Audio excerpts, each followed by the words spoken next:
నమస్తే. ఇన్నాళ్ళు నన్ను సపోర్ట్ చేస్తూ, ఎంకరేజ్ చేస్తూ మీ ప్రేమని నాకు అందిస్తున్న ప్రతి ఒక్కరికి కృతజ్ఞతలు. అలాగే ఈ వీడియో కూడా ఖచ్చితంగా మీకు ఉపయోగపడుతుంది. లైక్, షేర్ అండ్ సబ్స్క్రైబ్ చేసి మీ సపోర్ట్‌ని నాకు అందించండి. అలాగే ఈ వీడియో పట్ల మీకున్న అభిప్రాయాన్ని కామెంట్ సెక్షన్‌లో కామెంట్ చేసి తెలియజేయండి. ఇప్పుడు వీడియోని చూద్దాం. నమస్తే. Welcome to our channel. నేను పద్మిని. ప్రస్తుతం మనతో పాటు ప్రముఖ ఆధ్యాత్మికవేత్త, వాస్తు జ్యోతిష పండితులు నిట్టల ఫణి భాస్కర్ శర్మ గారు మనతో పాటు ఉన్నారు. మాట్లాడదాం. నమస్కారం అండి. బాగున్నారా? నేను బాగున్నానండి. నర్మదా పుష్కరాలు వస్తున్నాయి అంటే దాని అర్థం గురువు మారుతున్నారు అని. మే 1వ తారీఖు గురువు వృషభ రాశిలోకి వెళ్ళబోతున్నారు కాబట్టి సంవత్సరం కాలం పాటు ఆయన అక్కడే ఉంటారు కాబట్టి ద్వాదశ రాశులకి కూడా ఇచ్చేటటువంటి ఫలితాల గురించి ఒక్కసారి మీ ద్వారా తెలుసుకోవాలనుకుంటున్నాను. అయ్యో తప్పకుండా. గురుడు అంటే సంక్రమణం అనేటువంటిది కొన్ని గ్రహాలకి మాత్రమే చెప్పారు. ఉదాహరణకి రవి మార్పు ఉందనుకోండి, మేషం, కర్కాటకం, లేకపోతే తుల, లేకపోతే మకరం, ఈ సంక్రమణాలకి ప్రాధాన్యత ఎక్కువ. కర్కాటక సంక్రమణం దక్షిణాయనం, మకర సంక్రమణం ఉత్తరాయణం, అలాగే తులా సంక్రమణంలో ఉన్నప్పుడు కార్తీక మాసం, మేష సంక్రమణంలో ఉన్నప్పుడు వైశాఖ మాసం, చాలా ప్రాశస్త్యమైనటువంటి రోజులు. అలాగే మకరంలో ఉన్నప్పుడు కూడా ఈ కావేరీ నదిలో స్నానం చేయమంటారు. మరలా అటువంటి ప్రాశస్త్యం కలిగిందే గురుడి యొక్క మార్పు.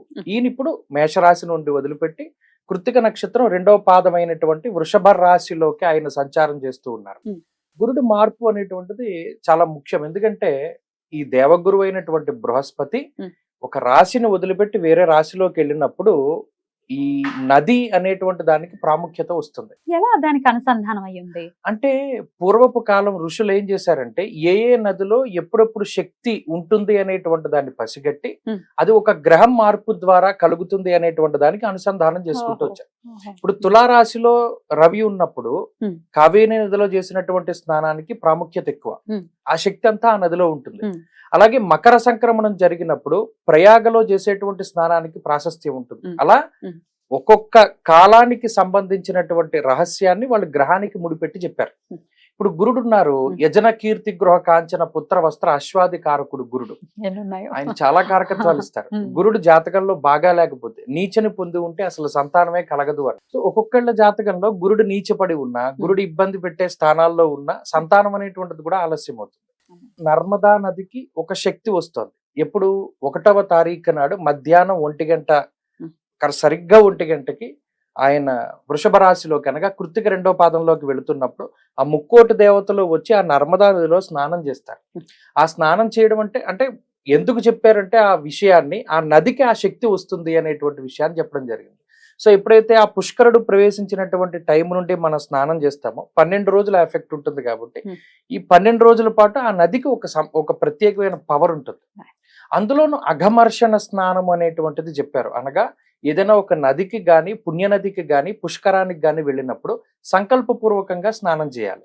సంకల్పం చెప్పుకోకుండా చేస్తే అది మలమర్షణ స్నానం అవుతుంది. అంటే శరీరాన్ని శుద్ధి చేసుకోవడమే అవుతుంది కానీ అఘమర్షణ ప్రయోజనం ఉండదు. ఎలా సంకల్పం చెప్పుకోవాలి? ఉదాహరణకి మనం అక్కడికి వెళ్ళినప్పుడు మన జన్మాంతరాల్లో చేసినటువంటి పాపాలను పోగొట్టుకోవడానికి మయ ఆలోచిత అనాలోచిత సమస్త దుష్కర్మ దోష నివారణార్థమనో, లేకపోతే జనరల్ గా మనం ప్రతిరోజు చెప్పుకునేటువంటి సంకల్పం ఏదైతే ఉంటుందో ఆ సంకల్ప పూర్వకంగా చెప్పాలి.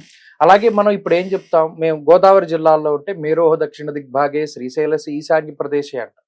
అలాగే అక్కడ ఉన్న వాళ్ళైతే ఆ సంకల్పం చెప్పుకోవాలి. అలా ఏదైనా ఒక బ్రాహ్మడు అక్కడ లోకల్ గా ఉండేటువంటి వారిని వాళ్ళు చక్కగా జరుగుతుంది, శాస్త్రోక్తంగా జరుగుతుంది. అది అఘమర్షణము అన్నారు. అంటే పాపాలని పోగొట్టేటువంటి స్నానము. అక్కడ దాకా వెళ్ళలేని వాళ్ళకి ఇంకో ప్రత్యామ్నాయం ఉందా? ఉంటుంది. ఏదైనా మంత్రపూర్వకంగా చేయొచ్చు. గంగే యమునే కృష్ణ గోదావరి సరస్వతి మనం చెప్తాం. లేదా అక్కడికి వెళ్ళిన శక్తివంతులు ఎవరైతే ఉంటారో వారు చాలా మంది ఇప్పుడు సహాయం చేసే ప్రవృత్తి ఉన్నారు. వాళ్ళు ఆ నీళ్లు పోసుకోవచ్చు, సంకల్పం చెప్పుకోవచ్చు. ఏదైనా ఆ నీళ్లకి 12 రోజులు ఆ శక్తి ఉంటుంది కాబట్టి ఇంట్లో అయినా సరే చేయొచ్చు. అద్భుతం. ఇది పుష్కరానికి సంబంధించినటువంటి అంశం. అయితే మరి గురువు మారుతున్నారు కాబట్టి ఎట్లాంటి రిజల్ట్స్ ఇవ్వబోతున్నారు? సంవత్సరం మరి జన్మలోకి వస్తున్నారు గురువు వృషభ రాశి వారికి ఎలా ఉండబోతుందండి ఈ సంవత్సర కాలం పాటు? ఇక్కడ చాలా మంది ఏం ఆలోచిస్తారంటే ఇది కేంద్ర స్థానం కదా, కోణ స్థానం కదా, గురుడు జన్మరాశిలోకి వస్తే యోగిస్తారని అనుకుంటారు. కానీ అది అపోహ మాత్రమే. జాతకం వేరు, గోచారం వేరు. గోచార భాగానికి వచ్చేసరికి ద్వాదశాష్టమ జన్మస్థ శనియర్ కంగారక గురువు కుర్వంతి ప్రాణ సందేహం స్థానభ్రష్టం ధనక్షయం అన్నారు. అనగా ఆ స్థానాల్లో ఉండకూడదు. అందులో జన్మరాశి కూడా ఒకటి.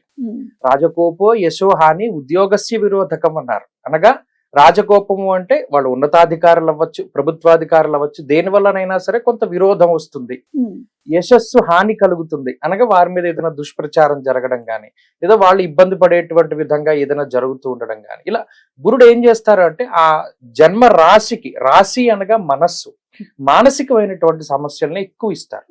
లగ్నం అంటే శరీరం, రాశి అంటే మనస్సు, చంద్రుడి స్థానం కాబట్టి ఈ సంవత్సర కాలం పాటు ఏంటి అంటే కొంత మానసిక ప్రశాంతత తక్కువగా ఉంటుంది. అయితే ఇందులో ఇంకో విషయం ఏంటి, వీరికి లాభస్థానంలో రాహు ఉన్నారు. ఆ రాహు బలం ఉంది కాబట్టి గురుడు కొంత ప్రతికూలంగా ఉన్న పర్వాలేదు, గురుడిచ్చే చెడు ఫలితాలని రాహు బ్యాలెన్స్ చేస్తారు, కానీ అనుభవించవలసినవి ఉంటాయి. ఉదాహరణకి ఏదైనా దుష్ప్రచారం జరిగింది అనుకోండి, లాభంలో రాహు ఉన్నప్పుడు దాన్ని తగ్గిస్తారు, కానీ ఫస్ట్ ఇది పడాల్సిందే, పడ్డ తర్వాత తగ్గుతుంది.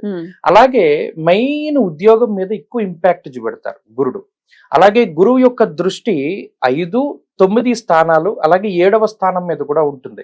ఇవి ఒక కుటుంబానికి సంబంధించినటువంటి స్థానాలు, అలాగే పూర్వపుణ్యానికి సంబంధించిన స్థానాలు.